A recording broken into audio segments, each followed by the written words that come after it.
watu kutoka kwenda kupiga kura waende. Inaliheshimisha taifa kama taifa.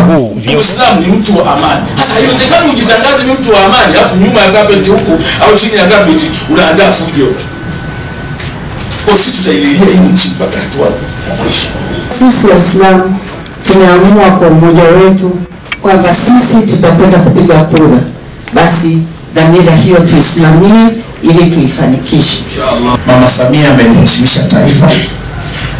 Dua na maombezi zifanyike juu yake.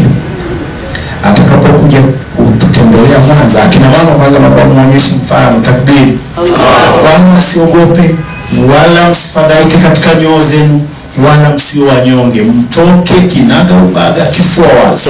Tuishi sisi kwanza, tuifahamu siasa kwamba tuko katika nchi hii, hatuwezi kujitenga na siasa. Kuna mambo mengine tuyafahamu. Kwa hiyo tukifahamu, tuishi sasa kama raia. Nimefanya mkakati kwenye mitandao hii ambayo naitumia kuandaa mabaya.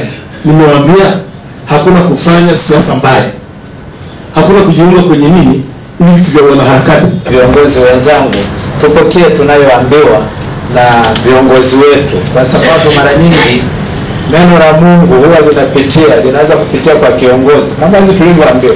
Mungu ni sauti ya Mungu mwenyewe. Kauli zenu zikiwa njema, zenye upendo, zenye kuhubiri amani, zitamjenga sana huyu mtu, lakini zikiwa kinyume chake, mtu huyu anaweza akafanya uharibifu mkubwa. Mungu ametutengenezea misingi fulani ambayo imeifanya Tanzania iitwe Tanzania.